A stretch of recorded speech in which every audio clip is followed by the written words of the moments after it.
engine roared, tearing through the quiet street. I gripped the handlebars tightly, feeling the tires screeching on the road. Find her at all costs. If not, the boss will kill us! The headlights from the motorcycles of the black-clad men behind me flickered in the rearview mirror. I gritted my teeth, revved the engine, determined not to let them catch up. Boss lady! Boss lady! Hi, I'm Veronica, 16 years old, growing up in a powerful gangster family. My dad is a notorious kingpin of an organization that controls real estate across the region, and my brother Kevin is his right-hand man. I'm the apple of the family's eye, which means I have everything. At school, I'm the queen bee. Whenever students see me, they part like the Red Sea, and there's always someone willing to do my homework. However, I have my own troubles. No one dares to confess their feelings for me. They like me, but are scared off by my dad and brother. The only exception is Travis, the one my family approves of. His dad is my dad's business partner, also a well-known gangster, but now in prison. Travis adores me, but I only see him as an older brother. For the past 2 months, I've been secretly dating this guy, Jack. He's my first love. For our 2-month anniversary, I decided to be romantic and bought a cake to surprise him at his house. But when I got there, I saw Jack making out with another girl! Jack! How could you? Please don't tell your family! They'll kill me! I beg you! Coward! I went home heartbroken to find Kevin lounging on the sofa. He boasted that he'd heard the news and had already dealt with Jack for me. What? Ugh, I stormed up to my room. Why do they always act on their own? Now look, people only listen to us out of fear, not respect or love. If this continues, I'll grow old and never find true love. No, I need to change. I searched online for some girly outfits and watched some ladylike etiquette courses, but oh my gosh, gross. Frustrated, I stormed out on my motorbike, not forgetting to throw an angry comment at my dad and Kevin. I'm sick of this family! I gripped the handlebars and sped off, but soon my dad's henchmen were on my tail. I couldn't let them catch me. I revved the engine and turned into an alley, but hit a dead end. I ditched the bike and ran as fast as I could. Suddenly, someone grabbed me and pulled me into a dark corner. I'll save you. What? Who are you? He pressed me against the wall and kissed me. The henchman rushed past without noticing us, his broad frame hiding me. You have to take responsibility for kissing me. I'm sorry, I just saw it in the movies. I don't have anything to pay you back. I couldn't help but laugh, finding this guy adorable and clumsy. Stay with me. That's enough. I ended up telling him about Jack and my messed up love story. Coincidentally, he had just broken up with his girlfriend too. Do you think I'm too aggressive? Yes, no, you're fine. I think I need to change myself to find love. Love doesn't mean changing who you are. I tried to change, but my girlfriend still left. Just be yourself, but a better version. In that moment, I felt my heart flutter a bit. This nerd was surprisingly deep. Our conversation was interrupted by his phone ringing. I have to go now. Let me give you a ride. Ignoring his protests, I lifted him onto my bike. I sped down the road, his face frozen in fear, unable to speak. Silly guy. What's wrong with you? You just gave me some hope. I'm tired of being a mafia princess. What? You're what? Ever heard of Mr. Sanchez? That's my dad. Then he suddenly insisted on getting off the bike and ran into a narrow alley before I could chase after him. I looked down and saw a name tag on the ground. Archie, 17 years old, West Point High School? Same school as me? That's fate. He's gotta be mine. The next morning, I tracked down his class using the name tag. You're Archie, right? I'm Veronica. Don't even think about running away. I want you to be my friend. Actually, my boyfriend. No way. We're too different.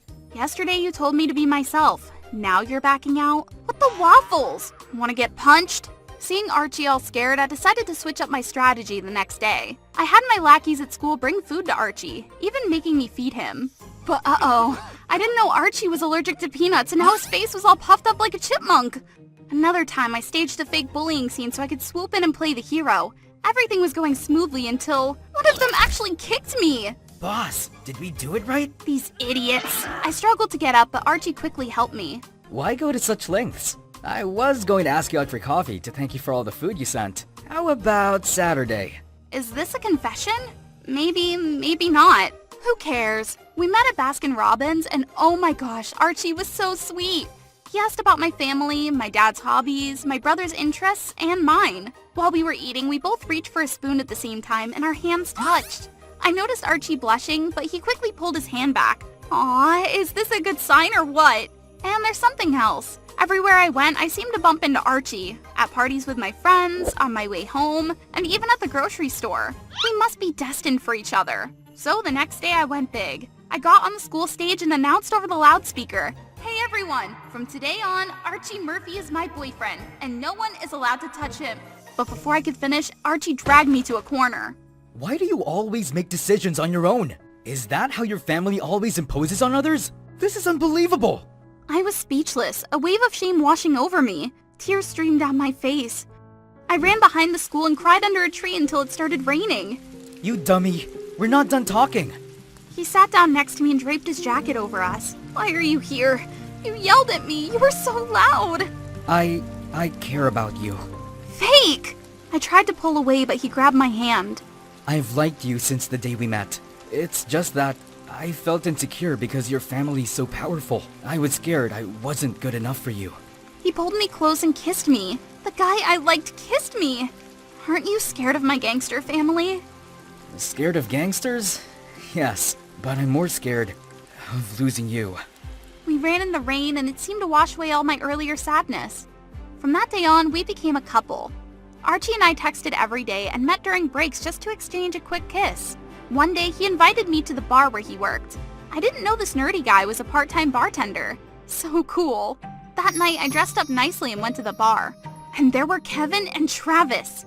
Panicking, I was about to turn and leave when Archie called out, Hey, babe! I wanted to sink into the ground. Veronica?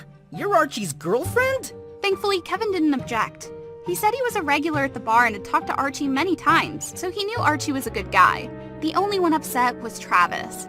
So, that's why you've been ignoring my messages, huh? He stormed off.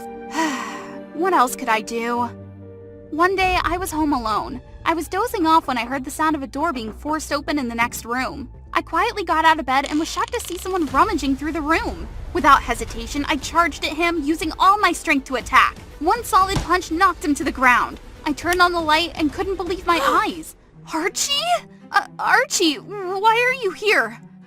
That's when I discovered my boyfriend's true identity. Archie was an undercover agent investigating my family. Your dad is involved in a major smuggling operation, and I was assigned to investigate. What? My dad? Smuggling? No way! From our first meeting to all those coincidental encounters I thought were fate, it was all a setup, wasn't it? Yes, I approached you initially to gather information. But Veronica... Get out, Archie. I don't want to see you ever again. Archie stood there looking at me for a long moment before silently leaving. I slammed the door shut behind him, tears streaming down my face. My love and trust had been betrayed so cruelly. I avoided Archie at all costs. We became strangers. Not long after, my dad and Kevin were arrested, but before being taken away, he insisted he was innocent. Only Travis was there quietly comforting me. See? I warned you about that Archie guy. 20 kilograms of contraband. That's a hefty sentence. How do you know it's 20 kilograms? The police haven't officially announced it. I heard it from a confidential source. Something didn't feel right. It seemed like Travis was hiding something from me. That night, unable to sleep with all the thoughts swirling in my head, I went for a walk in the yard and heard someone talking. What do I do now? Erase all the security footage from this month? I'm scared. It was Dad's accountant. She looked terrified, shaking like a leaf. Something was definitely off. I dashed over and snatched the phone, but the call had already ended. Spill it. Who were you talking to? I'm so sorry. I was threatened. He made me put the smuggling documents in your dad's cabinet and delete all the security footage from his office, or else he would expose me for embezzlement. I don't want to go to jail. I have kids. I was wrong. Please forgive me. Who is he? Tell me everything. I don't know. We only talked over the phone. We met once in person at a stall in the market. Following her directions, I hurried to the market. Walking in, I couldn't believe my eyes. Travis was standing there. I can't believe it! My family trusted you! Oh, so you found out. No need to keep pretending then. But why? Why would you do this? Are you serious? Playing dumb, huh? Your dad's the one who put my father in jail. What are you talking about? Your dad brought it on himself. Shut up! I tried to slap him back, but he grabbed my wrist. Alright, you have two choices. Marry me, and we'll start over, or die here. I choose neither! I fought back, kicking him hard, but he was too strong, knocking me out quickly. I stared at the deceitful scumbag in front of me, feeling helpless and choked with anger. Sorry, Dad. Sorry, Kevin. I failed you. That's enough! Archie appeared out of nowhere like a hero, kicking Travis to the ground. They fought, but Archie's skills as an agent gave him the upper hand, and he managed to tie Travis up. I think the perfect place for you is jail. I won't let this slide, I swear! Ignoring his threats, Archie came over to me gently. Are you okay, Veronica? How did you know to come here? After your dad was arrested, I felt something was off, so I decided to investigate on my own, without my superior's orders. And I was worried about you, so I followed you here. Travis was sentenced soon after, and thankfully Dad and Kevin were cleared of all charges. All thanks to Archie. Needless to say, Dad and Kevin couldn't stop praising Archie, constantly calling him their future son-in-law. And it came true. Aren't you curious who your future husband really is? An agent? A nerd? Or something else? You used to ask me that every day. Stop talking and kiss me already. Late by almost 30 minutes. Where was he? Every time we met up, Jack always made me wait forever. But what could I do? He always showed up with that sunny smile and a million adorable excuses. I glanced around to see if Jack had arrived yet, but all I saw was a pair of lovebirds nuzzling by a Range Rover. Then the girl gave her boyfriend a fancy shirt. Wow, goals. I wish Jack and I were like that. Wait a second, was that Jack? Thanks, babe. A polo shirt with Burberry pants? Perfect match, right? Try matching it with a cake on your face. I hurled the cake right into that jerk's face, stunning his girlfriend. The surprise on Jack's face quickly turned to disgust when he recognized me. Get in the car, Gabby. I don't know this ugly, rude girl. He wiped the cake off his face with a handkerchief and threw it at me before getting in the car and driving off. I stared at the crushed remains of my affection on the ground, shocked at his betrayal. A few minutes later, I got a text from Jack. Just stop it. Someone as dull and poor as you has no chance with me. Was that really how he saw me all along? I had tried so hard to please Jack, believing his promises that we'd be a couple. But my crush turned out to be a lying gold digger. I almost forgot. I'm Madison, and anger was welling up in me. The batting cage was the only place I could pour out my heart to my best friend Eloise and vent my frustration with each swing. That jerk thought he could just fool me and still be loved like nothing happened. If it weren't for his sweet talk over the past 2 years, this wouldn't have been an issue. Jack was just using me. There was no love involved. But you've dodged a bullet now. You'll forget him. Time heals all wounds. I don't need healing. I learned my lesson, Eloise. Everything boys do when they're in love is just to take advantage of girls because we crave love. This is a demand, and I'm going to start a service to meet that demand. A host club, just like in Japan. It'll be a place where handsome, broke guys can fulfill girls' short-term dating needs. They'll do all the boyfriend stuff like chatting, complimenting, romantic dates, you name it. And I'll be the middleman. That sounds so wrong, Addison. Those are things people in love do. How can you justify exploiting girls' feelings for profit? You're right. I'll charge the customers for the service. Supply and demand, basic economics. And of course, no relationships allowed after the service ends. No, listen to me. Although my friend protested strongly, she still went to help. I was curious to see where this would go. We got to work immediately on posters and content to attract potential customers and recruit staff. On the day we were selecting the charming guys, I couldn't hide my excitement because this was the first step to making my startup dream a reality. But as we waited, no one showed up and I started doubting my idea. Eloise was nervous too. No way, there had to be at least a few guys in need of money who believed in my idea. My hope reignited when finally some people showed up. Only 2? No problem, quality over quantity. Welcome to my host club auditions. Let's get to know each other. Has anyone here ever had a girlfriend? Dating games don't count. Only one hand went up, accompanied by cricket sounds and blank stares. Never mind, let's do a test. I picked one person to demonstrate how to approach a girl on a first date and asked Eloise to play the role. Huh? Why me? Fine. Hi, I'm Eloise. Nice to meet you. Hi, Eloise. Hi, well... What the fudge? We rushed to help the guy. Sorry, I've never talked to a girl this long. If 2 sentences short-circuit your brain, why are you here? Because I want to get close to girls. Give me a chance. Oh my gosh. Sorry, but I don't think this is for you. You should leave. Wait, I can help train Will. By the way, I'm Chad. Confident, huh? Okay, show us what you got, Chad. He confidently walked over to me, never breaking eye contact. Sorry to bother you, but do you have a 50-cent coin? Nope, we use Apple Pay now. Good point. But pretty lips shouldn't lie. I know you do. Chad gently tucked my hair behind my ear and pulled out a 50-cent coin. Everyone gasped, but I wasn't impressed yet. Wow, ancient trick. Shh, look there. I looked in the direction he pointed, but my chin was immediately pulled back and I found his eyes staring intently at me. Okay, I was seriously flustered. This combo was too strong. Wow, not a single wasted move. Oh no, my heart's not supposed to be swayed anymore. Not long after, we got a message from our first potential customer. To make sure she was serious, I told her to Venmo $10 as a deposit, which would be deducted from the service fee if she showed up. Once we got the money, we told her to meet at a cafe. To ensure the first customer meeting went smoothly, of course, we sent our ace, Chad. Oh, there she was wearing the clothes described in the message. We weren't stood up. Awesome! What the fudge? Why is it you? Huh? Why did they both look so horrified? Right then, I got a call from Chad. Addison, send someone else. We haven't even gotten past introductions yet. Forget it, that's my cousin.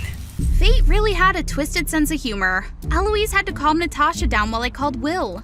I'll only embarrass you guys. But we really need you. Just come here, I've got a plan. My plan was to have them each wear an AirPod. Will would just need to repeat whatever Chad said. Will's effort to not pass out was pitiful, but Natasha seemed to like it. She was all smiles. I thought we were going to lose our first customer. You're only getting half your pay today. But hey, shh, Will's gonna repeat. I took my AirPod out a while ago. After a few minutes of jitters, Will got confident enough to go solo. Natasha, who I know is usually introverted, was laughing so much. It was clear they were hitting it off. Or maybe she likes shy boys. Not just her. Refuse to understand. Train Will more, please, just in case you run into an ex, old crush, or some estranged sibling of yours. Yes, ma'am. He was adorable. If I had liked Chad before, would things have turned out differently? Probably not. Chad was just doing this for the money too. After that, word spread fast and we had customers every day. The feedback was great and many clients came back multiple times. My idea really hit the mark. Who doesn't want to hold hands at the movies, get compliments, be carried like in a K-drama, and so on? Sometimes we had tough cases, like making someone's lover jealous, testing their love, scaring off stalkers, or cutting ties with clingy exes. Sometimes I had to step in to break up fights to avoid things getting worse, but no worries, those cases could be charged higher. You just broke up a fight and you're still all smiles.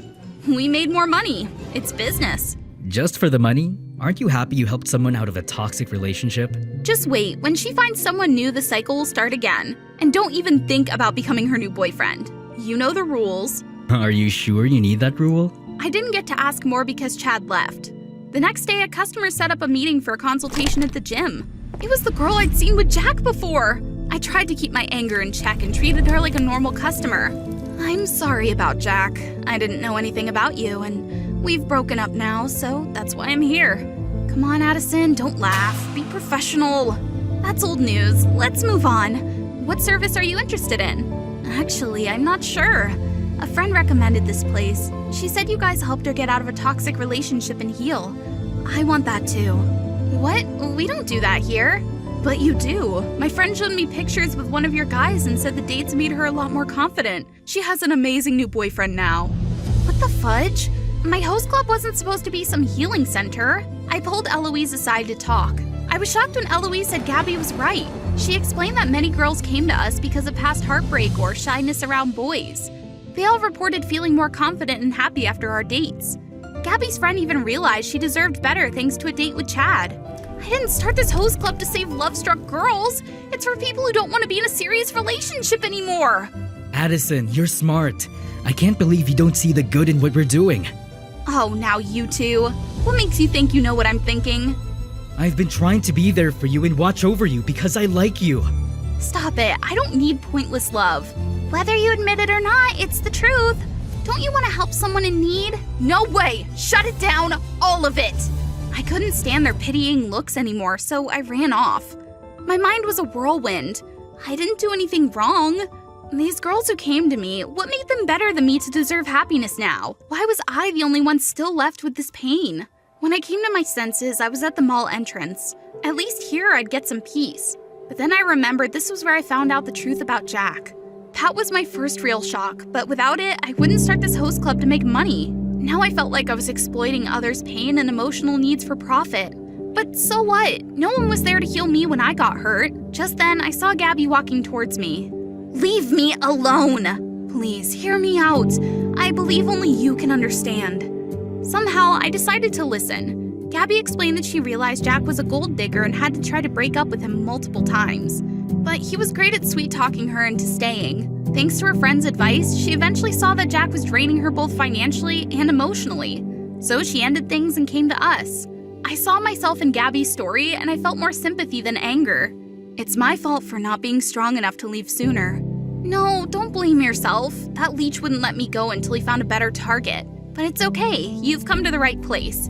We'll make sure you get the best service. Really? You changed your mind? It's time you knew how you deserve to be treated. Just then, the rest of the host club arrived.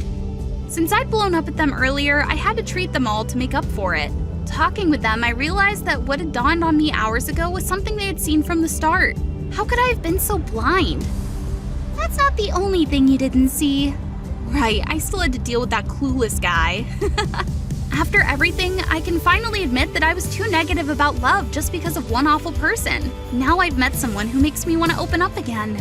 Tonight, we're going on a group date.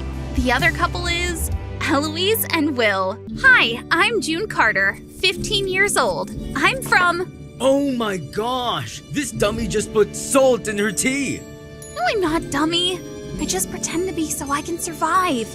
Truth is, at 15, people called me a genius. Mom's a businesswoman while Dad was a hardworking professor, even though he passed away 5 years ago. And I got all their brains. At 3, I could spell photosynthesis without tripping over my tongue. At 5, I was tearing through Harry Potter. Before 10, I was helping Mom pick stocks. We lived in a regular apartment in the heart of New York, aka the city that never sleeps. Every weekend came with the soundtrack of construction. Even when I was trying to read the encyclopedia, it felt like someone was drilling straight into my head.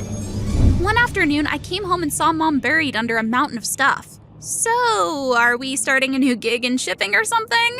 We're moving. Moving? Where? Why? Somewhere in the suburbs. Quiet, fresh air. You'll like it. I tried to figure it out with my genius-level brain, but it came up empty. You'll know soon, sweetie. Just trust me, okay? I mean, I already packed, didn't I? I totally passed out in the car until it screeched to a stop in front of this giant, ancient, filthy, rich mansion. Mom? Did we get lost or something? She didn't answer, just waved for me to follow her down the stone path. And for once, my brain just stopped working. The door opened. A butler bowed in front of us. Welcome home, Miss Carter. The madam is in her room. Wait, what? 2 minutes later, I was standing next to Mom in a fancy room. On the big bed lay a woman I'd never seen in my life. She looked like royalty. June, this is your grandmother, Margaret. I have a grandma? Yep, I did. She was the CEO of some big deal investment firm. And she was sick. Really sick. She's fixing her will, but that's not why we're here, June. We're just visiting. Sure, totally believable. But my biggest question was, why the heck didn't Mom ever tell me about her? Grandma Margaret. Before I could even speak, a man stormed into the room without knocking. Right behind him were a girl and a guy around my age. Turned out he was my uncle, my mom's big brother, and those two were totally my cousins.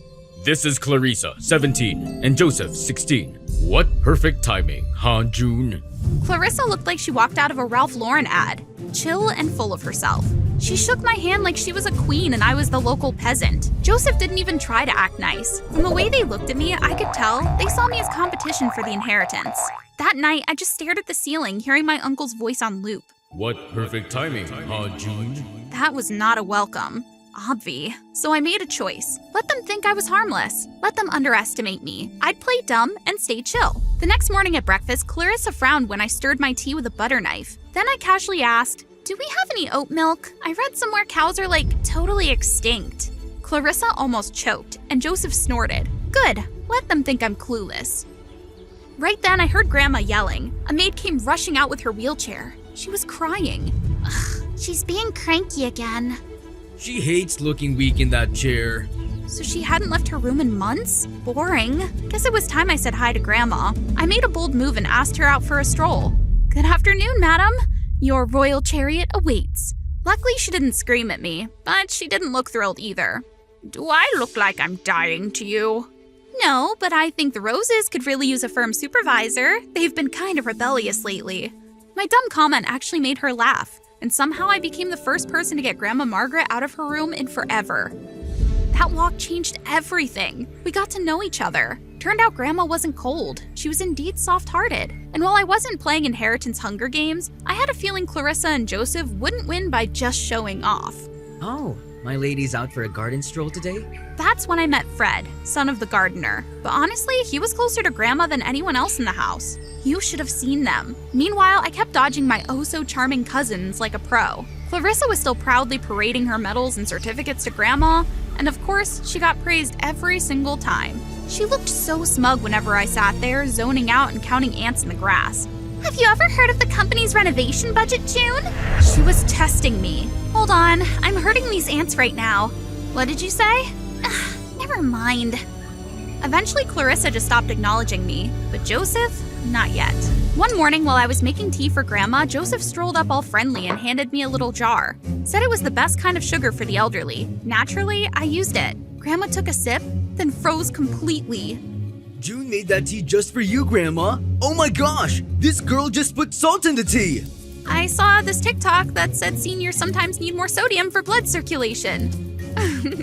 That's creative and thoughtful. Joseph looked like he just bit into a lemon. Guess he didn't expect me to dodge his little trap like that.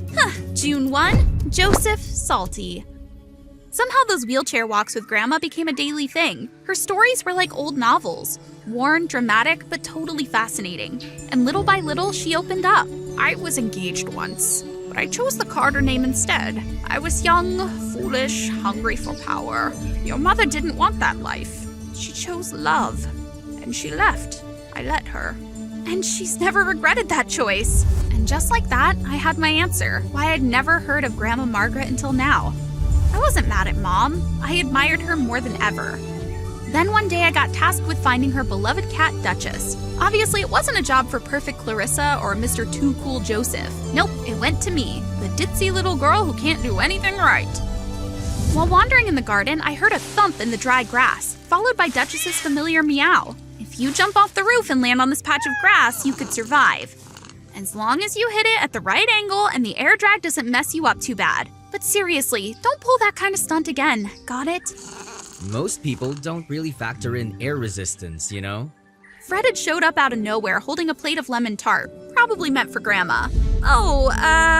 If you were really clueless, you could never say things like that. He handed me a slice and walked away. That look he gave me was like he saw straight through the act. And that's when I noticed Clarissa and Joseph were there too.